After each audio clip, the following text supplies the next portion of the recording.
সবগুলো মিলে মোটামুটি কত টাকা পড়ে আর কি একটা মানে টোটো রিজার্ভ করলে?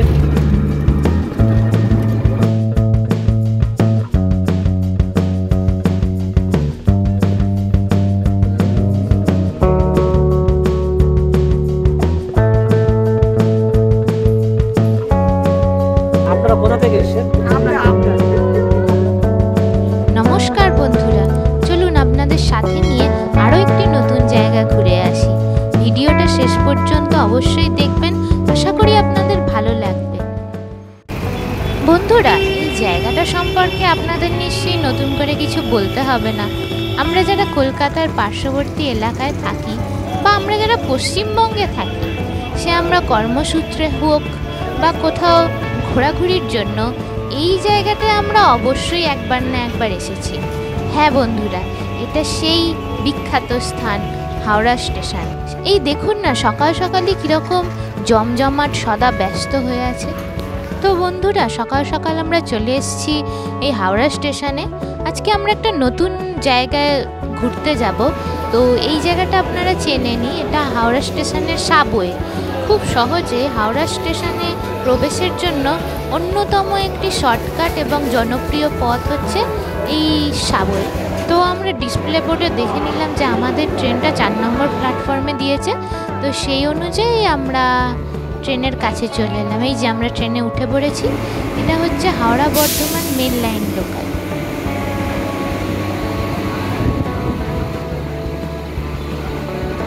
আপনাদের সাথে কথা বলতে বলতে এই তো ট্রেন প্রায় ছেড়েই দিয়েছে। তো আপনাদের বলি তাহলে আজকে আমরা কোথায় যাচ্ছি। আপনারা তো জানেনই যে ছুটির দিন মানেই আমাদের অল্প করে কোথাও একটা কাছে পিঠে ঘুরে আসা।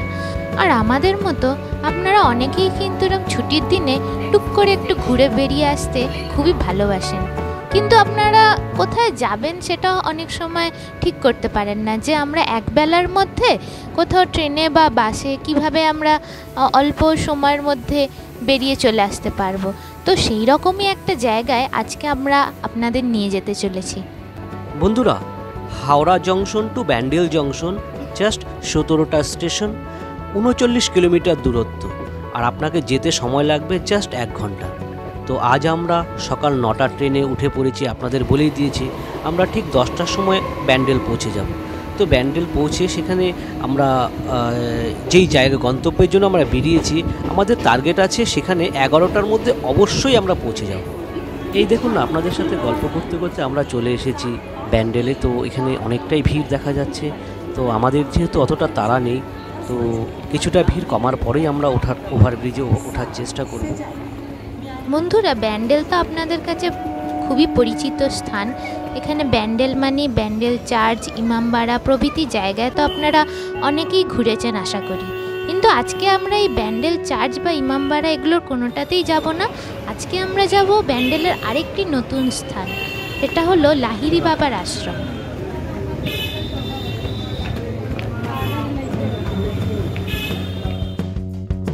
বন্ধুরা, ট্রেন আমাদের 3 নম্বর প্ল্যাটফর্মে নামিয়ে দিয়েছিল। তো আমরা ফুটওভার ব্রিজ দিয়ে এবার 1 নম্বর দিয়ে আমরা নিচে নেমে এলাম। এখানে দেখুন কত অটো দাঁড়িয়ে আছে এবং সেখানে অনেক লোকজন জিজ্ঞেসও করছে আমাদেরকে যে আমরা কোথায় যাব। তো যাকে ওদেরকে বললাম যে আমরা এখন কিছু খাবার দাবার খাবো, তারপরে আমরা যাবো আর কি, যেখানে যাই না কেন। তো যাকে আমরা বন্ধুরা এই রাস্তাটা দিয়ে হাঁটছি। এই রাস্তাটা গেলে পরে আমরা ওই স্টেশন রোডের দিকে যাওয়া যায়।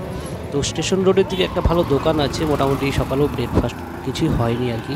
তো আমরা ভাবলাম যে এতটা পথ যেতে হবে এবং অনেকটা ঘোরাঘুরি করব, তো আগে একটু খাওয়া দাওয়া করে নেওয়া দরকার। তো এই সেই স্টেশন রোড, আমরা খাওয়া দাওয়া আপনাদের দেখালাম না, কিন্তু করিনি, আমরা হাঁটা দিয়েছি। এখানে কোনো একটা রানিং টোটোতে উঠবো, কারণ টোটো রিজার্ভ করলে পরে অনেক টাকা চাচ্ছিল। তো এখানে আমাদের 20 টাকাতেই যাওয়া যায়, আমি শুনে নিয়েছি। তো চলুন তাহলে একটা টোটো একবার আমরা দাঁড় করি, আমরা উঠে পড়ি।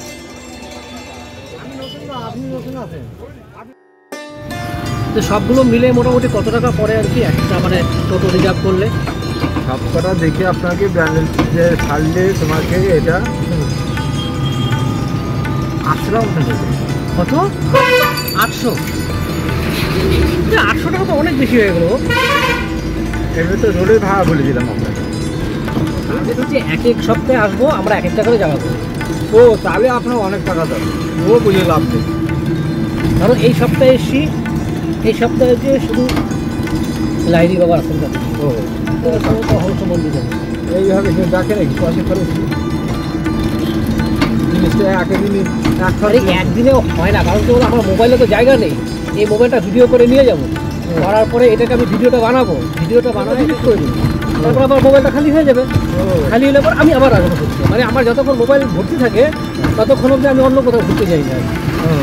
ঠিক আছে। আর আমি যদি প্রথমে যে মানুষকে ভয় দেখায় দিই তো 700-800 টাকা খরচ হবে, হ্যাঁ তুমি যে লোকজন কিন্তু আসবে না কিন্তু, ও বাবা অত টাকা দিয়ে পাচ্ছে তো আমি অন্য জায়গায় ঘুরতে যাবো, আমি এখানে কেন আসবো? তাই মানুষকে যারা আসবে ঘুরতে তো ভয় দেখানো যাবে না, কোনো বলতে হবে যে একদম কম খরচ। এই যে আজকে আমরা বন্ধুরা টোটোওয়ালা না আমাকে সত্যি ভয় পাইয়ে দিয়েছিল। আরে যদি আমার ব্যান্ডেল ঘুরতে যদি 800-900 টাকা খরচ হয়ে যায়, তাহলে আমি অন্য জায়গায় কেন যাব না, শুধু ব্যান্ডেলে সেখানে ঘুরবো। যাকে অনেক যুক্তি দিয়ে বোঝানোর পর উনি রাজি হলো যে না ঠিকই আছে, অল্প অল্প করে ঘোরাটাই ঠিক, আর আমরা যতটা কম খরচে ইকোনমিক্যাল মানে আমরা ঘুরবো আর কি। তো সেক্ষেত্রে হয়তো আমাদের অনেক কিছু কম্প্রোমাইজ করতে হতে পারে, কিন্তু আমরা যেহেতু ডে ট্যুর করছি, আমরা আজকের মধ্যে গিয়ে আবার আজকের মধ্যে ফিরে আসবো, তাহলে এত টাকা কেন খরচ করব? আমরা পাবলিক ট্রান্সপোর্ট ব্যবহার করবো, আমরা পাবলিক টোটো ব্যবহার করবো, আমরা রিজার্ভের মধ্যে যাব না। যাকে বন্ধুরা আপনাদের সাথে গল্প করতে করতে কিন্তু আমরা কিন্তু দুধারের প্রকৃতি, রাস্তাঘাট সব কিছুই দেখছিলাম। এই দেখুন টোটো কিন্তু আমাদের নিয়ে চলে এসে, এটা হচ্ছে দিল্লি হাইওয়ে। তো এই দিক দিয়ে আমাদের ডান দিকে টোটোটা যেতে হবে আর কি।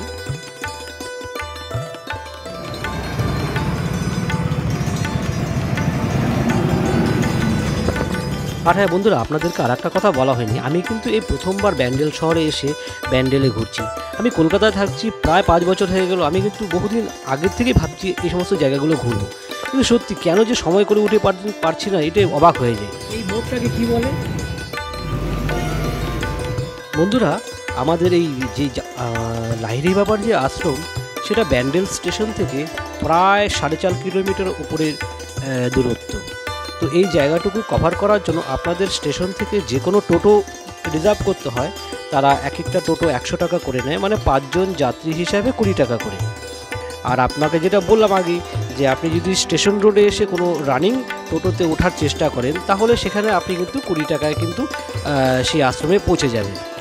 তো আশ্রমে যাবার পথে আপনারা কিন্তু খুব সুন্দর মালদা মুর্শিদাবাদে যে আমবাগানের দৃশ্য, সেই একদম প্রায় অনেকটা ওরকম দৃশ্য আপনারা অনুভব করতে পারবেন।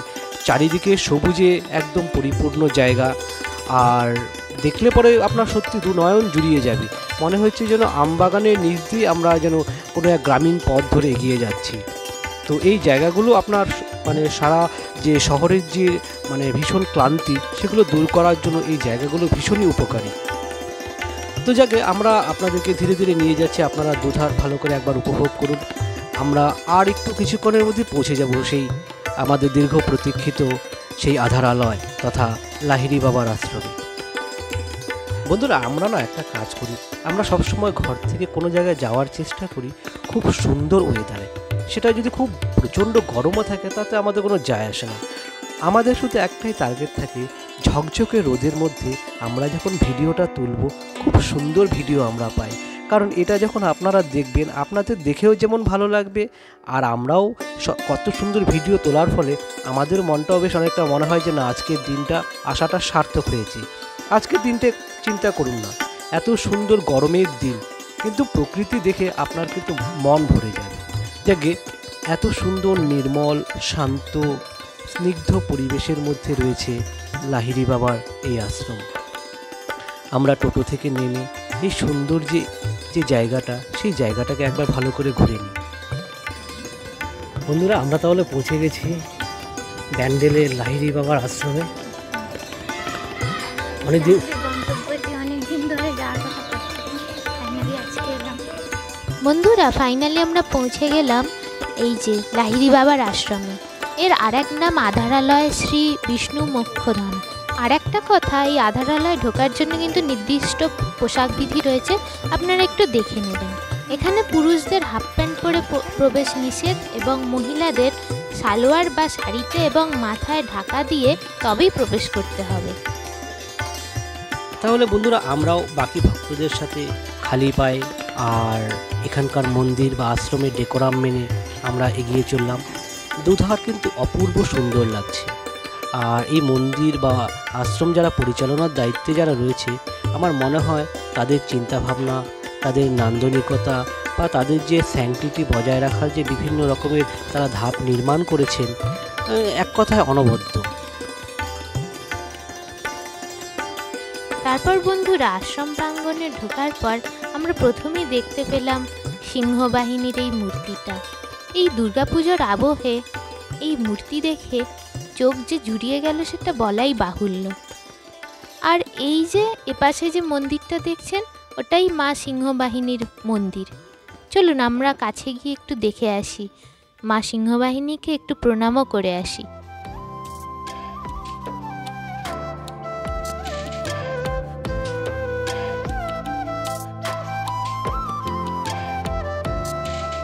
তারপর চলুন বন্ধুরা এই আশ্রমের চারদিকটা একটু ঘুরে দেখতে দেখতে আমরা এই আশ্রম সম্পর্কে দু একটা কথা জেনে নিই। এই যে আশ্রমটি যার নামে, অর্থাৎ লাহিড়ী বাবার আশ্রম, এই লাহিড়ী মহাশয় মানে শ্যামাচরণ লাহিড়ী মহাশয় ছিলেন এখানকার যোগগুরু একজন।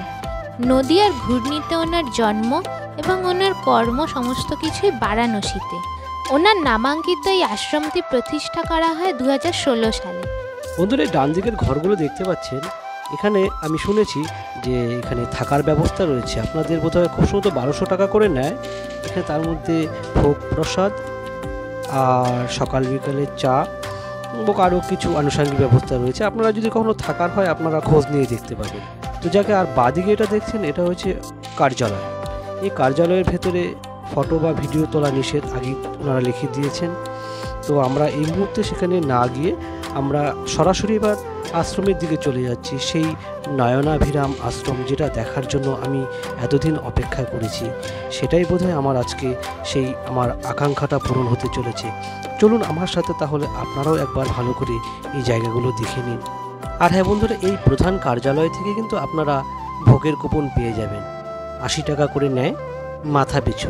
আর আরেকটা কথা আপনাকে আগেই বলেছি না, যে ভালো ওয়েদার না থাকলে আমি কিন্তু কখনোই বেরোই না, কারণ এত সুন্দর দৃশ্যপট একমাত্র ভালো ভালো সূর্যের আলোতেই কিন্তু সম্ভব দেখায়। তুমি যখন বড় হবে এরকম একটা আশ্রম খুলবে? না, আমি তো এরকম একটা তপবন টাইপের কিছু একটা করার আমার খুবই ইচ্ছা আছে। সে তপবন না হোক, তপবন হতে পারে, কিন্তু কিছু তো একটা করতেই হবে। তো লাহিড়ী বাবার আশ্রমটা আসার জন্য আমাকে যে দীর্ঘদিন ধরে মানে আর্জ করছিল বা আগ্রহ করছিল, সেটা হচ্ছে আমার অফিসেরই মানে অয়নদা আর কি। অয়নদা অনেক দিন ধরে বলছিল, অয়নদাকে বলছিল অয়নদা আমি যাবো। তো যাকে থ্যাংক ইউ অয়নদা, অনেক ফাইনালি এলাম। এখানে অনেকটাই কৃতিত্ব তোমার। চলুন বন্ধুরা এবার মূল মন্দিরে প্রবেশ করা যাক। এই যে মন্দিরের একদম সামনেই সেই মহাভারতের বিখ্যাত দৃশ্যপট। তাহলে বন্ধুরা আমরা এই মন্দিরে ঢোকার আগে আমরা ধূপকাঠি মোমবাতি এখান থেকে কিনে নিচ্ছি। তো এইসব নিয়ে আমরা এবার প্রবেশ করব। আর এখানে আর একটা নান্দনিক দৃশ্য রয়েছে, সেই মহাভারতের এক টুকরো যুদ্ধের দৃশ্যপট। অসম্ভব সুন্দর লাগছিল এই মন্দিরের সম্মুখে রাখা এই রথে আসীন অবস্থায় ভগবান শ্রীকৃষ্ণ ও অর্জুনকে। এক অভাবনীয় পরিকল্পনা। চলুন তাহলে আমরা এবার মন্দিরের চৌহদ্দির মধ্যে প্রবেশ করি, কারণ মন্দিরের ভেতরে মোবাইল বা কোনো রকম ক্যামেরা নিয়ে ঢোকা নিষেধ। তো এই চারিপাশটা আপনাদেরকে একবার অন্তত ঘুরিয়ে দেখাই। আর ভেতরটা দেখতে গেলে তো আপনাদেরকে আসতে হবে, কারণ ওটাই আসল জায়গা আর অসম্ভব সুন্দর জায়গা।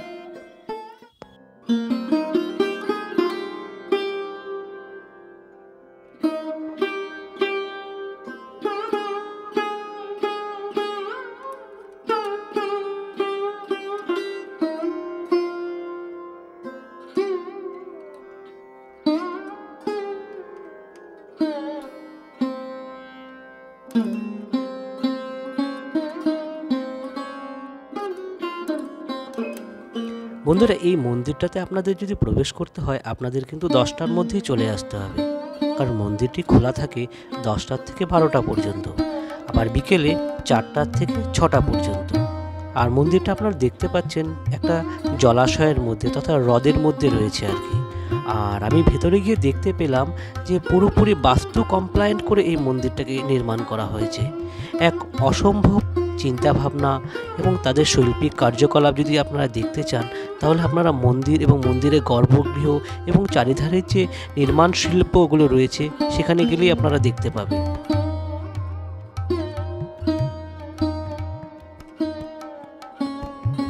আপনারা আপনাদেরকে দেখতে পারবেন আমাদের ইউটিউব চ্যানেলে। হ্যাঁ, কি নাম কি? কোথা থেকে এসেছেন? আপনারা আপনারা সবাই হাবড়া থেকে এসেছেন। যাক, আমার বলে দিই, আমাদের এখানে তো সমস্ত ভিডিওটা রেকর্ডিং হয়ে গেল মন্দিরকে নিয়ে। সেই মন্দিরের ভিডিওতে আপনারা আপনাদেরকে কিন্তু দেখতে পাবেন। এটাই সব।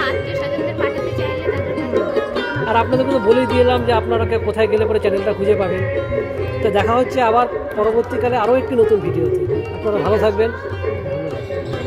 আমরা মন্দির ঘোরার পর প্রচণ্ডভাবে হাঁপিয়ে গেছি, এখন আমরা ভোগ প্রসাদের দিকে যাচ্ছি। এটাই মোটামুটি আমাদের মনে হচ্ছে শেষ ক্লিপিংস মন্দিরের। তো আশা করি আপনাদের অনেকটাই ঘুরিয়ে দেখাতে পেরেছি। আর মন্দিরের ভিতরে ছবি তোলা নিষেধ, তাই আমরা মন্দিরের ভিতরটা দেখাতে পারলাম। তো যতটুকু আইডিয়া আপনারা পেয়ে গেছেন, একদিন চলে আসুন, নিজের চোখে দেখে যান, আশা করি ভালো লাগবে।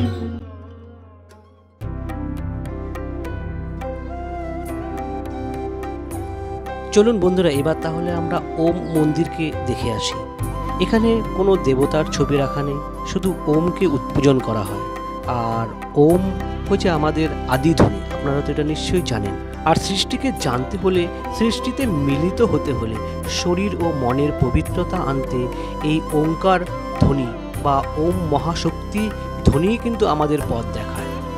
আমাদের মুক্তি নিহিত আছে এই ধ্বনিতে। এ যেন মোক্ষ লাভের একমাত্র পথ।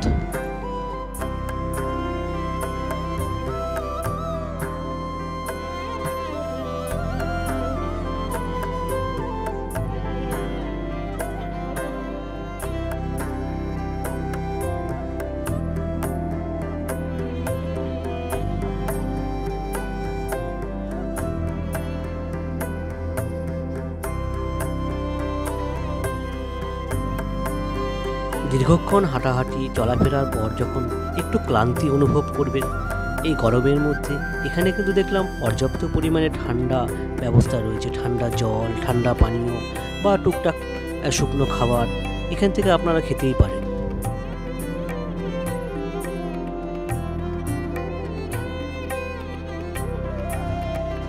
এই পর্ব তাহলে এখানেই আমাদের সমাপ্ত রাখছি। এরপরে আমরা ভোগ গ্রহণ করতে যাচ্ছি। ভোগ গ্রহণ করার পরে এই 12টার সময় মন্দির বন্ধ হয়ে যাবে, আর 1টা অবধি ভোগ দেওয়া লাস্ট সময়। তো আমরা ভোগ খেয়ে এরপরে আমরা আবার বাড়িতে ফিরে যাব। চলুন বন্ধুরা, আমরা মন্দির থেকে বেরিয়ে আরও 3 মনীষীর দেখা পেয়ে গেলাম এখানে। দেখুন কি সুন্দর, আমরা তাদের সাথে নিজেদেরকে একটু ফ্রেমবন্দি করে রাখলাম। যাই হোক বন্ধুরা, এখন দুপুর 12টা বেজে গেছে। তো আমরা এখন মন্দির বন্ধ হওয়ার সময়, সেই জন্য আমরা মন্দির থেকে বেরিয়ে যাচ্ছি। কিন্তু যে রাস্তা দিয়ে আমরা মন্দিরে প্রবেশ করেছিলাম সেই রাস্তা কিন্তু নয়। দেখুন আপনারা যে এটা অন্য রাস্তা দিয়ে আমরা এখন মন্দির থেকে বেরিয়ে যাচ্ছি।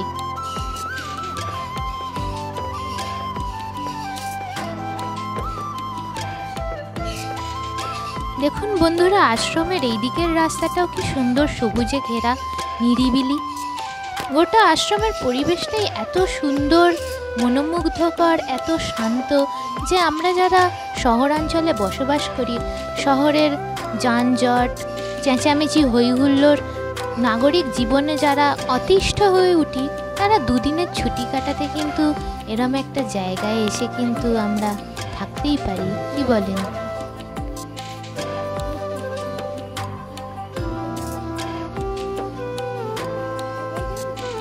বন্ধুরা, আপনারা যারা আমার নিয়মিত ভিডিও দেখেন তারা অন্তত এতটুকু তো নিশ্চয়ই বুঝতে পেরেছেন যে আমরা কোনো জায়গায় ঘুরতে যাচ্ছি মানে শুধুমাত্র আমরা নিজেরা ঘুরে আসবো তা হতে পারে না।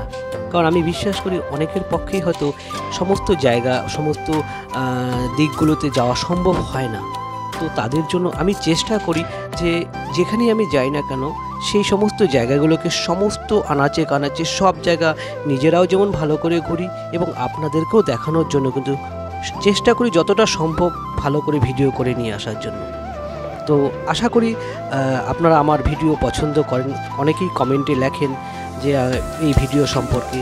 তো আপনাদের এই সমস্ত আপনাদের এই কি বলবো ভালোবাসাগুলোর জন্য আমাদেরকে আরও বেশি পরিমাণে উৎসাহিত করে বিভিন্ন জায়গাকে ঘুরে দেখা এবং ভার্চুয়ালি আপনাদেরকে ঘুরিয়ে দেখাতে।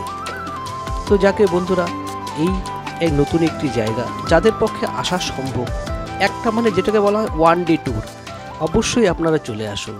আর সময়টা তো বলেই দিয়েছি যে হয় আপনাকে 10টার থেকে 12টার সময় ধরে এগিয়ে আসতে হবে, না হলে 4টার থেকে 6টা। আপনারা আপনাদের সুবিধা মতন চলে আসুন, কারণ আপনারা যত বেশি ঘোরাঘুরি করবেন আপনার মন এবং মানসিক স্থিতি তত বেশি উন্নত হবে, আপনারা তত বেশি ভালো থাকতে পারবেন। আর সবুজের পাশে থাকলে বা সেই সমস্ত জায়গায় ঘোরাঘুরি করলে আপনার মধ্যে এমনি একটা উৎফুল্লতা আপনারা নিজেরা অনুভব করতে পারবেন, অ্যান্ড পাশাপাশি ক্লোজ টু নেচার।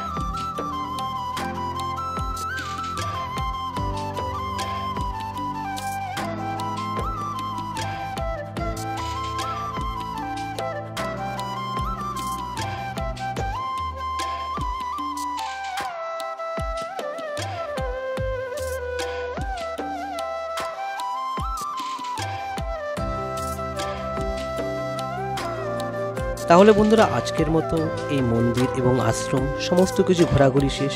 এবার আমাদের এখান থেকে বেরিয়ে যাওয়ার পালা।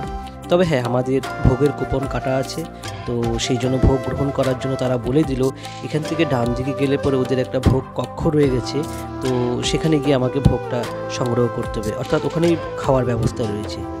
চলুন তাহলে আমরা এবার সেই ভোগ কক্ষতে যাই।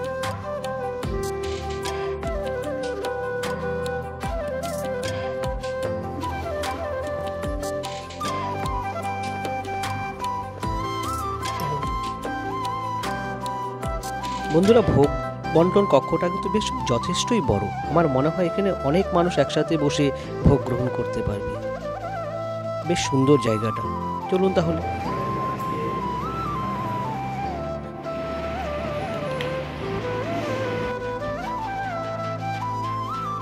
ভোগ গ্রহণ সম্পন্ন করার পর আমরা সেই পার্কিংয়ের জায়গাটায় চলে এলাম এই চারপাশটাকে একটু ঘুরে দেখার জন্য। দেখুন না, সবুজে ঘেরা চারিদিকটা কত সুন্দর লাগছে দেখতে। আম গাছের ফাঁক দিয়ে কিছু কিছু জায়গায় রোদ মাটিতে এসে স্পর্শ করছে, আর বেশিরভাগ জায়গাটাই কিন্তু ছায়া ঘেরা, এক অপূর্ব অ্যান্ড মনোরম জায়গা।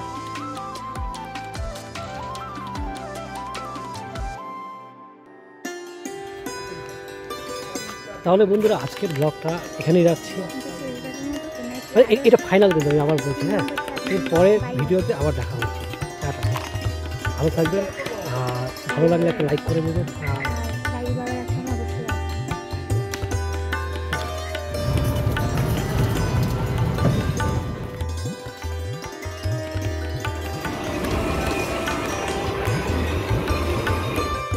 সুন্দর একটা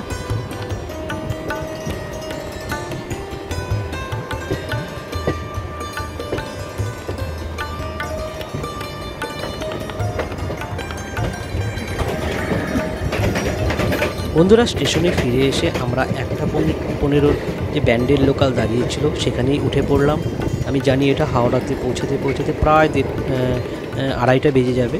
তো সুন্দর খাওয়া দাওয়া শেষ, ঘোরাঘুরি শেষ, এবার আমরা চারিদিক দেখতে দেখতে আমরা আমাদের গন্তব্যে পৌঁছে যাই। তা আপনারাও আমাদের সাথে থাকুন আর দেখতে থাকুন আমাদের পরবর্তী ব্লগগুলো। আর বন্ধুদের কাছে আমার অনুরোধ, আপনারা ভিডিওটা দেখবেন এবং অবশ্যই শেয়ার করবেন, যাতে আপনার আত্মীয় স্বজন বন্ধুবান্ধব তারাও এই সমস্ত ভিডিও দেখার সুযোগ পায়। টাটা, ভালো থাকবেন আর আমাদের সাথে থাকবেন।